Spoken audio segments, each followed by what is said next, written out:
नमस्कार आदरणीय श्रोताहरू, यहाँलाई यस भूतघरको तर्फबाट न्यानो अभिवादन छ। पुनः हामी सधैँ जस्तो गरी केही रोचक र सत्य घटनाहरू लिएर तपाईँहरूमाझ उपस्थित भइसकेका छौँ। कृपया हामीलाई लाइक तथा सब्सक्राइब गरी अगाडि बढ्नलाई हौसला दिनुहुन विनम्र अनुरोध राख्दै लागौँ आजको घटनाहरूतर्फ। आजको घटना हाम्रो नेपालमा घटेको घटना नभएर हामीलाई अन्य एक मुलुकका मित्रले सुनाउनु भएको घटना यहाँहरूमाझ प्रस्तुत गर्दैछौँ। यस्ता विदेशी मुलुकमा रहनुभएका व्यक्तिहरूले सुनाउनु भएको र उहाँहरूसँग घटेका घटनाहरू हामीले पछिल्लो एपिसोडहरूमा पनि धेरै नै सुनाइसकेका छौँ। त्यसै अनुसार आज हामीलाई मङ्गोलियामा रहनुभएको लाभगा नाम गर्नुभएको व्यक्तिले सुनाउनु भएको एक सत्य घटना यहाँहरूमाझ पेश गर्न चाहँदैछौँ र लागौँ सिधै घटनाको मुद्दाहरूतर्फ।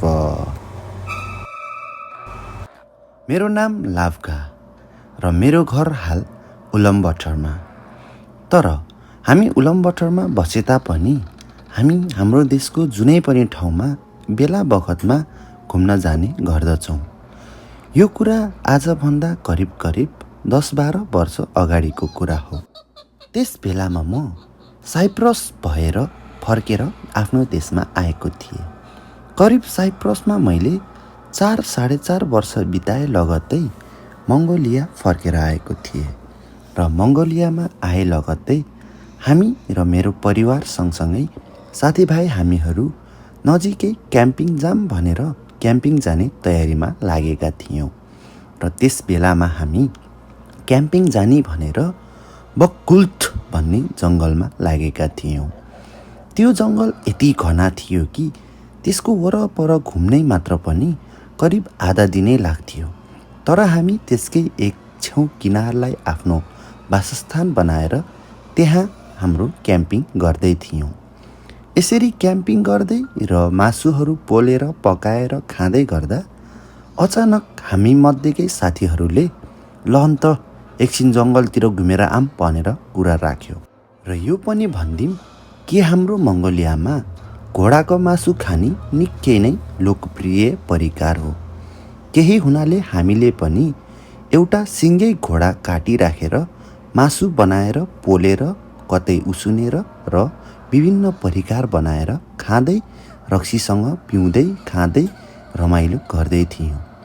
यसै क्रममा अचानक साथीले त्यसरी जङ्गल घुम्न जाम भनेपछि भने हामी सबैजना सहमति जनाइयो र सहमति जनाए लगत्तै हामीले हामीसँगै भएको 2टा घोडा लिएर जङ्गलतिर लागियो। एउटा घोडामा म एक्लै थिएँ भने अर्को घोडामा मेरा 2 साथीहरू। यसरी हामी घना जङ्गलको बिचतिर हिँड्दै वरपरको दृश्यहरू अवलोकन गर्दै घुम्दै थियौँ। यत्तिकैमा कताबाट मेरो घोडामा के लगाम लाग्यो या भनौँ लगाम कुन तरिकाले लागेको थियो, घोडा एक तरिकाले आफ्नो गति छोडेर बेतोडका साथ जङ्गलभित्रतिर दौडिन थाल्यो।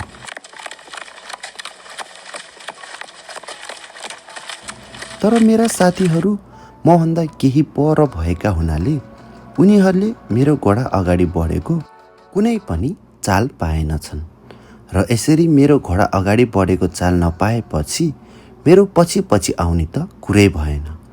म त्यो घना जङ्गलभित्र एक्लै रुमलिँदै थिएँ र त्यहाँबाट बाहिर निस्किने दिशा खोज्दै थिएँ र सोही अनुसार घोडालाई निर्देशन पनि दिँदै थिएँ।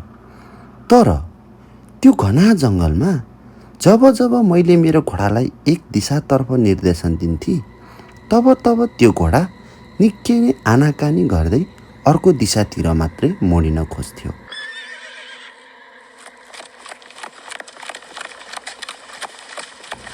यो के कारणले भएको थियो यसको कुनै पनि सोलुसन मसँग थिएन।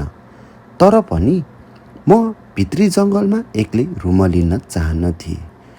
त्यत्रो वर्षको विदेश बसाइसँगै लगत्तै आएको मानिस म त्यसरी घर परिवार र साथीभाइलाई छोडेर जङ्गलमै एक्लै आफ्नो समय व्यतीत गर्न चाहदिनथे। म पनि अरूहरू जस्तै सँगै समूहमै रमाउन चाहन्थे। तर त्यो परिस्थिति यस्तो थियो कि म त्यो जङ्गलबाट जति निक्लिन खोजे तापनि निक्लिनै सकिरहेको थिइनँ। सायदै त्यस जङ्गलमा के थियो या मेरो घोडामा कुनै कमी कमजोरी थियो, त्यो त मैले यकिनका साथ बुझिनँ। तर पनि म त्यहाँबाट निस्किनलाई निकै नै जोडकातोड गर्न थालेँ।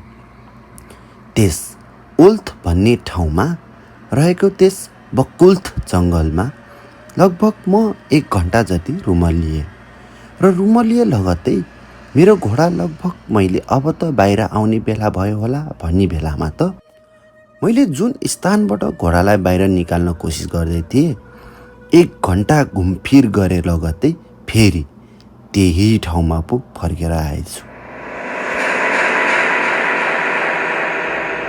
अवस्था निकै गम्भीर भएपछि मैले अर्को दिशा लिने निर्णय गरेँ र अर्को दिशातर्फबाट घोडालाई अगाडि बढाउँदै थिएँ। अचानक मेरो घोडा त तर्सिएको र झस्किएको जस्तो अनुभव हुन थाल्यो। घोडा अगाडि बढ्नै मानिरहेको थिएन। यत्तिकैमा अलि परबाट करिब 20-30 जनाको मानिसका हुलहरू घोडामा चढेर अगाडि बढिरहे जस्तै आवाजहरू कता कता मेरो कानको वरपर गुन्जिँदै थिए।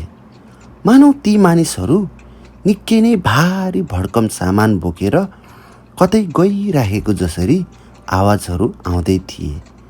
मलाई त लाग्दै थियो सायद तस्करी गर्नेहरूले सामानहरू यताको उता उताको यता पुर्याउनलाई, यानि कि मङ्गोलियाबाट चाइना तस्कर र चाइनाबाट मङ्गोलिया तस्कर गर्नको लागि भनेर त्यस जङ्गललाई इलाका बनाई सामानहरू तस्करी गर्छन् जस्तै अनुभव लाग्दै थियो। हुन त एक्लो मानिस थिएँ म, डर पनि कता कता लागिरहेको थियो।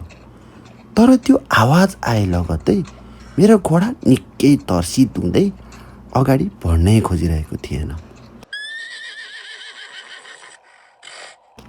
त्यसरी आवाजहरू आए लगत्तै केही समयपछि ती मानिसहरूले चढाइरहेको जस्तो घोडाको आवाज त टक्कै बन्द हुन पुग्यो।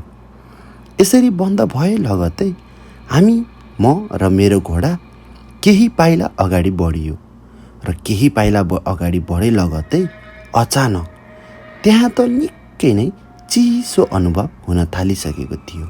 हुन त त्यस बेलामा जाडोयाम थियो र मङ्गोलियामा -30-35 डिग्री सेल्सियस जानु भनेको नर्मलै कुरा। तर त्यत्तिको जाडो त मैले थाम्न सक्थेँ। तर एक प्रकारले मेरो शरीरमा -100 डिग्री सेल्सियसको तापक्रमले छोए जसरी नै निकै नै जमौला जस्तो चिसो हुन थालिसकेको थियो। त्यो चिसो एक झोकासँगै आयो र एकै लटमा वात्तै हराएर गयो।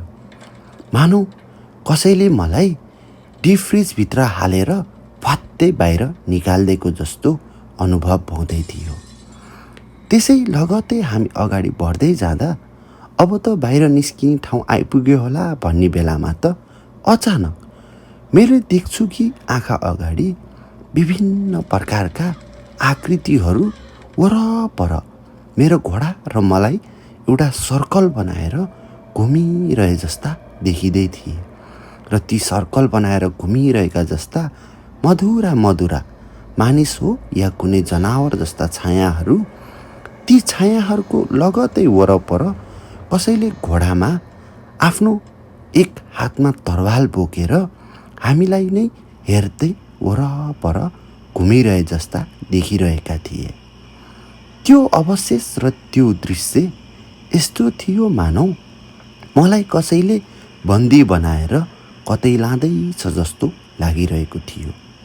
त्यस्ता काला आकृतिहरू केही बेर देखिए लगत्तै अनायासै के भयो, कुन हावाको झोकाले मलाई छोयो मलाई थाहा भएन। निकै ठुलो हुन्डरी र हिमपात सुरु हुन थाल्यो। त्यसरी हावाको ठुलो बेग र हिमपात भए लगत्तै अगाडि बढिरहेको म अचानक त्यस वरपर रहेका रुखको हाँगाहरू र वरपरका ती अजङ्गका रुखहरूमा विभिन्न प्रकारका लासहरू झुन्डिरहे जस्ता देखिँदै थिए। मानौ त्यहाँ कसैले लासहरू ल्याएर झुन्डाएको र ती झुन्डिरहेका लासहरू जीवितै भएर मलाई टल्टाल्टी आँखा खोलेर घुरिरहे जस्ता देखिरहेका थिए र ती लासहरू त्यो हावाको झोका र ती आकाशबाट बर्सिरहेका हिमहरूसँगै झुलिरहेका थिए। मानौ हावाको वेग गतिले तिनीहरूलाई झोल्लाउँदै हल्लाउँदै घरि अगाडि घरि पछाडि गर्दै मलाई नै हेराइरखे जस्ता देखिँदै थिए। त्यो दृश्य निकै भयानक थिए। ती लासहरू करिब 20 देखि 30 जना व्यक्तिका जस्ता झुन्डमा देखिन्थे। कहीँ कतै त एउटै रुखमा 3-4 वटा लास झुन्डिएका हुन्थे भने कतै कतै एउटा रुख अनुसारको 1 जना व्यक्ति झुन्डिरहे जस्ता देखिरहेका थिए। मैले मानौ त्यतिखेर मेरो आँखाको भ्रम थियो भनौँ भने त्यहाँ कुनै पनि विश्वास गर्न लायक र पत्याउन लायक घटना थिँदै थिएन। त्यसरी जङ्गलको बिचमा त्यस्तो ठन्डी मौसममा कोही आएर या भनौँ एउटा ग्रुप नै बनेर आएर त्यसरी झुन्डेर मर्ने त कुनै कारणै थिएन। तर पनि त्यहाँ मैले जे देखिरहेको थिएँ त्यो एक सत्यता भन्दा पनि निकै परको कुरा थियो। त्यसलाई विश्वास त गर्नु नै पर्ने थियो। ती लासहरू मानौ क्वार ती आँखा खोलेर मलाई नै हेर्दै झुल्दै रमाउँदै गरेका जस्ता देखिरहेका थिए। त्यो भयावह दृश्य देखे लगत्तै मैले घोडालाई अलिकति लगाम खिचेर या भनौँ लगामको गतिलाई बढी गराएर घोडालाई निकै गतिमा अगाडि बढाएँ। अगाडि बढाए लगत्तै केही अगाडि बढेसँगै अचानक म देख्छु त के भने ती जङ्गलका जति पनि हिउँले पुरिएका भागहरू यानि कि तल घोडा हिँड्ने र मानिस हिँड्न मिल्ने रुखबाहेक अरू खुल्ला भूभागहरूबाट अचानक एकाएक विभिन्न खाले आकृतिहरू र विभिन्न प्रकारका कङ्काली स्वरूपहरू निस्किँदै आइरहेका थिए। ती कङ्काली स्वरूपहरू त्यसलाई हामीले हाम्रो भाषामा आंशिक भनिन्छ। आंशिक यानि कि एउटा भूत। त्यही भूत पिशाच र कङ्काललाई नै हामी आंशिक भनेर भनिन्थ्यो। तिनीहरू एकाएक जमिन मुनिबाट निस्किँदै पहिला सुरुमा हात निकाल्दै त्यसपछि बिस्तारै टाउको र आफ्नो पुरै शरीर निकाल्दै म चढिरहेको घोडाको खुट्टा च्याप च्याप समात्न खोज्दै थिए। मेरो घोडा निकै उफ्रिँदै बाफ्रिँदै गर्दै त्यहाँबाट कनी नकनी अगाडि बढ्दै थियो। मैले चाहेर पनि घोडालाई रोक्न सकिरहेको थिइनँ। रोकौँ पनि किन? त्यस्तो भयानक र देख्दै जिउ कमाउने ठाउँमा मैले घोडालाई रोकेर आफूलाई स्थिर राख्न सक्ने कुनै अवस्था नै थिएन। ती कङ्काली स्वरूपहरू त मानौ हामीलाई नै कुनै न कुनै हानि पुर्याउनलाई त्यहाँ जमिनबाट निस्केका जस्ता देख्दै थिए। यो कुरालाई मैले अरू व्यक्ति सामु राखी र कसैलाई सुनाएँ भने यो कसैले पनि विश्वास गर्दैनन्। त्यही भएर मैले यो कुरा कसैलाई पनि भनेको पनि छैन र भन्दिनँ पनि थिएँ। तर तिमीले सोधेको भएर सुनाएको छु। यानि कि मैले सोधेको भएर उसले यो घटनाहरू बेली-विस्तार लगाएको छ। र लगत्तै उसले भन्यो ती कङ्कालहरू त्यसरी निस्के लगत्तै अचानक उसको घोडा केही अगाडि पुगेर पछाडि फर्केर हेर्दा त त्यहाँ त मानौ न कुनै कङ्काल निस्केका थिए न कुनै खाडल परेका, त्यहाँ त हिउँले पुरिएको समथर भाग जस्तै मात्र देखिरहेको थियो। त्यो घटनाले मलाई निकै तर्साइसकेको थियो। म त्यहाँबाट जति सक्दो बाहिर निस्किन चाहन्थे।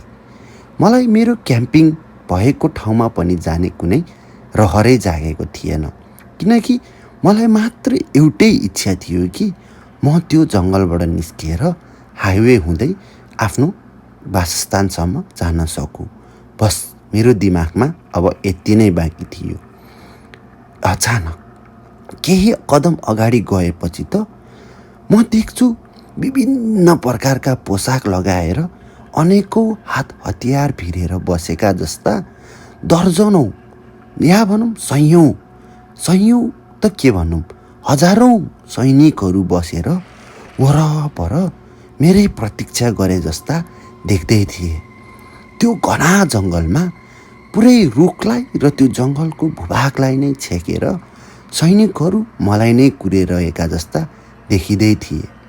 यत्तिकैमा मेरो घोडाले आफ्नो कदमलाई रोकेर अगाडिका 2 खुट्टा बेसरी माथि उचालिदियो। सायदै मैले त्यस घोडाको लगामलाई र पकडलाई मजबुत नगरेको भए म त्यही जङ्गलमा झर्ने थिएँ र मलाई के हुने थियो मलाई नै याद छैन। ती सैनिकहरू त मानौँ मलाई नै प्रतीक्षा गरेर बसिरहे जस्ता देखिँदै थिए र ती हजारौँ सैनिकको तादादमा एकजना व्यक्ति उनीहरूभन्दा निकै अग्लो र निकै हट्टाकट्टा व्यक्ति हातमा एउटा तरबार लिएर मलाई नै आए लगत्तै आक्रमण गर्नलाई निर्देशन दिनको लागि तयार भए जसरी त्यहाँ भिडको माझमा बसेर सबै भिडलाई कन्ट्रोल गरिरहे जस्तो देखिँदै थियो। तर देखिँदै थियो यस कारणले कि त्यो मैले स्पष्ट रूपले देख्न सकिरहेको थिएन र ती मानिसहरूले लगाएको पहिरन आवरण र ती घोडाहरूको कलर शुद्ध पनि छुटाउन सक्ने अवस्था थिएन। मात्रै मेरो दृष्टिभ्रम भनौँ या ममा कुनै इल्युजन देखा परेको। मैले त्यहाँ हजारौँ सैनिकहरूको बिचमा एउटा मुख्य नायकै सैनिक बसेर वरपर सबैलाई निर्देशन दिँदै रहेको र ती सैनिकहरू कोही आएर तिनीहरूलाई आक्रमण गर्नलाई तयारी अवस्थामा बसेको जस्तो देख्दै थिए। यो देखे लगतै मेरो घोडाले पाइला अगाडिको 2 खुट्टा उचालेर उसले दिशा मोडिहाल्यो र उसले दिशा मोडेर विपरीत दिशातर्फ मेरो घोडा फर्किन थाल्यो।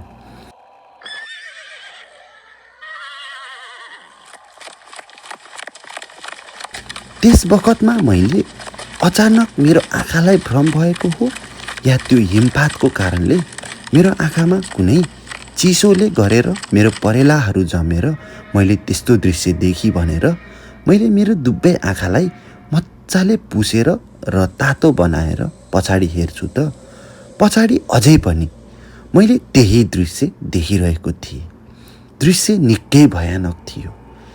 त्यहाँ मानौ 1-2 जना मानिसहरू गएको भए तिनीहरूले कति टुक्रा बनाएर फाल्थे त्यसको कुनै अन्दाज लगाउन सकिने अवस्था नै थिएन। तर पनि म निकै निडर हुँदै र मेरो घोडाको लगामलाई मैले विश्वास राख्दै म घोडाको पछि जता लान्छ त्यतै बढ्दै थिएँ, किनकि घोडा मेरो अधीनमा थिएन र अधीनमा राख्न सक्ने कुनै आवश्यकता पनि थिएन र कुनै अवस्था पनि थिएन, किनकि मलाई त्यस जङ्गलबाट बाहिर निस्किनु नै थियो। र यति भए लगतै मेरो घोडा कताबाट बाहिर निस्किने बाटोतिर आए जस्तो मलाई अनुभव हुन थालिरहेको थियो। कहीँ कतै मानिसहरूले गुडाएको गाडीको आवाज सुन्दै थिए। तर जब म त्यस गाडीले सुनाएको आवाज भए दिशातिर बढ्दै थिएँ, अचानक त्यहाँ त मानौ 5-7 जना मानिसहरू आएर मलाई मेरो घोडा रोकाएर मसँग विभिन्न इन्क्वायरी गर्न खोजे जसरी नै अगाडि लम्किरहेको देखिरहेको थिए। ती मानिसहरू मानौ परापूर्व कालमा बाहुबाजेहरूको बेलामा हाम्रो देशमा राजा हुने बेलामा जुन देशको लागि सेवा गर्ने र मन्त्री तथा प्रधानमन्त्री जस्ता पदमा रहेका व्यक्तिहरू आएर मलाई रोक्न खोज्दै थिए। म यो देखेर निकै अचम्मित भएँ, किनकि त्यस समयमा यानि कि म त्यहाँ त्यसरी घुमिरहेको बेलामा हाम्रो देशमा कुनै पनि त्यस्ता पहिरन र त्यस्ता आभूषणमा मानिसहरू आउँदैन थिए र त्यो एक असम्भव कुरा नै थियो, किनकि ती ऐतिहासिक जमानामा रहेका पहिरन र त्यस्ता आभूषण साथसाथै हात हतियारहरू हामीले अहिले प्रयोग गर्दैन थियौँ, किनकि अहिले हामी निकै आधुनिकतामा गइसकेका थियौँ। तर पनि त्यस्ता व्यक्तिहरू देख्दा मानौ म त एक समय अरू नै कुनै अलौकिक दुनियाँमा पो आए कि भन्ने विचार पलाएर आयो। यो विचार पलाउनुको कारण पनि के थियो भने त्यस्ता कतै कङ्काल भेटिने, कतै झुन्डिएका लासहरू त कतै परापूर्वक कालमा लडाइँ खेल्नलाई तयार पारिएका सैनिकहरू जसरी हजारौँ सैनिकहरू देखा पर्ने र अहिले यो आफ्नै आँखा अगाडि परापूर्वक कालका आभूषण र पोसाक साथसाथै हात हतियारमा सजिएका मानिसहरू मतिरै लम्किँदै आउनु, यसले मलाई दोस्रो दुनियाँ यानि कि पारलौकिक दुनियाँमा पुगेको अनुभव गराउँदै थियो। यस्तो अनुभव थियो त्यसलाई मैले शब्दमा बयान गर्न सक्दिनँ र मेरो घोडा भने ती व्यक्तिहरूलाई नकार्दै या भनौँ नदेखेको जसरी नै केही अगाडि नै बढ्दै थियो। सायदै जीव जनावरले त अलौकिक शक्तिलाई निकै पहिला जाँच्ने र देख्ने गर्थे, तर त्यस बेलामा मेरो घोडाले भने ती मानिसहरूलाई आइरहेको नदेखेको हो या देखे तापनि कुनै वास्ता गरेन। सायदै विकार पुर्याउने र हानि नोक्सानी नगर्ने प्रेत आत्माहरू र अलौकिक शक्ति यानि कि आंशिक, जसलाई हामी भूत भनिन्छ मङ्गोलियन भाषामा, त्यस्ता आंशिकहरू देखेर हाम्रो घोडाहरू डराउँदैनन् र तर्सिँदैनन् होला। ती मतिरै बढिरहेका 6-7 जना मानिसहरू अचानक टक्क रोकिएर एक खोल्साको डिलमा आफ्नो शरीरलाई अड्डाइराखी मतिर नै हेरिरहेका थिए र मेरो घोडा केही अगाडि बढे लगत्तै हामीले ती मानिसहरूलाई अचानक त्यही खोल्सामा गायब भएको देखियो। हामी भन्नाले मैले र मेरो घोडा। सायदै मेरो घोडालाई त्यसको कुनै फिक्री थिएन, ऊ आफ्नै गतिमा अगाडि बढ्दै थियो, तर मेरो आँखाले स्वतः ती मानिसहरू अचानक खोल्सामा बस्दा बस्दै धमिलिँदै बिलाउँदै गइरहेको जस्तो देखिएर केही समयपछि भने त्यहाँ गायबै भएका थिए। यो देखे लगत्तै केही बेरपछि हामी त्यस जङ्गलबाट बाहिरियो र बाहिरिए लगत्तै मैले यसो विचार गरी कि हाम्रो क्याम्पिङ एरिया कता हो भनेर, र हामी त्यस क्याम्पिङ एरियामा जानलाई मैले मेरो घोडालाई थोरै लगाम कसी र मेरो घोडाको गति अलि बढाए लगत्तै हामी करिब 1 घन्टापछि त्यो जङ्गलको आधा भाग पार गरेर सुरुवाती अवस्थामा जहाँ क्याम्पिङ गरेका थियौँ त्यहीँ पुगी र मैले विचार गर्दा त म लगभग त्यो जङ्गललाई पार गरेर झन्डै विपरीत दिशातर्फ यानि कि त्यस जङ्गलको पछाडिपट्टि पो पुगेको रहेछु र मसँग के घटना घट्यो, कसरी घट्यो मैले कसैलाई पनि सुनाइनँ र मेरा साथीहरूले भने कि तिमी त अगाडि जाँदै थियौ, केही अगाडि गएर फर्किन्छौ होला भनेर हामी जङ्गलमा भित्र नछिरिकनै अलि अगाडि नै फर्क्यौँ। तिमी आउनलाई निकै समय लगायौ, लु अब जाऊँ फर्क्यौँ, आजको क्याम्पिङ सक्यो भन्दै क्याम्पिङ सकिएको घोषणा गर्दै हामीलाई अगाडि बढाए र घर फर्केर आइयो।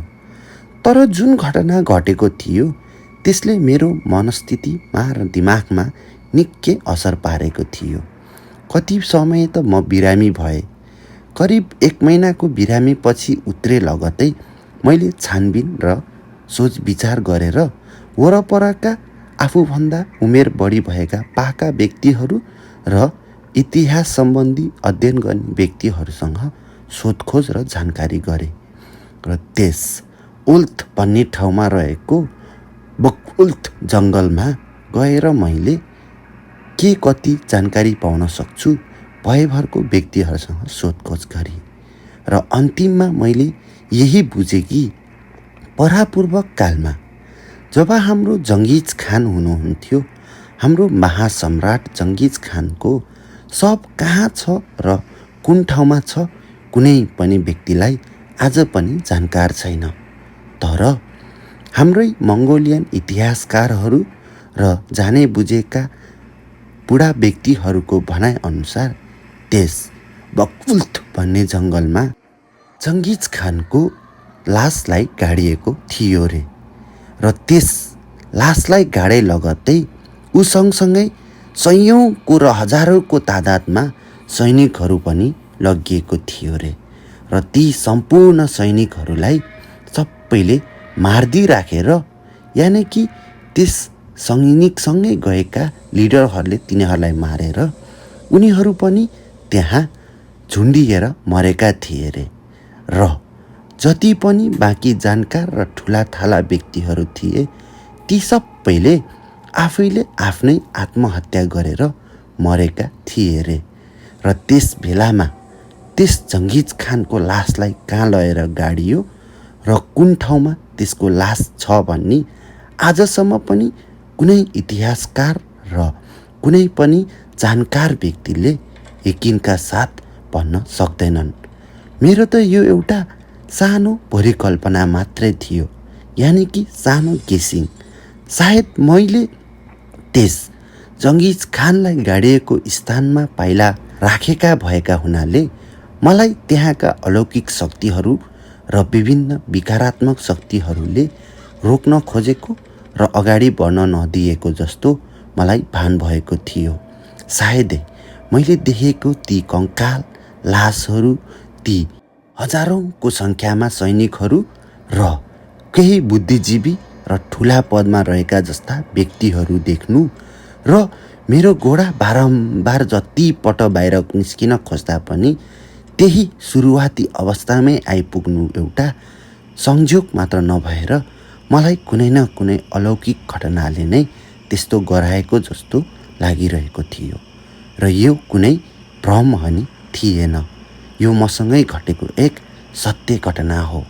तर त्यस समयमा मेरो ज्यान बच्नु र त्यस्ता अलौकिक घटनाबाट बाँच्नु नै मेरो लागि निकै ठुलो र गर्वको कुरा रहेको छ र त्यस समयपछि भने म त्यस बकउल्थ जङ्गलमा त के ओल्थमा पनि आजसम्म जाँदिनँ।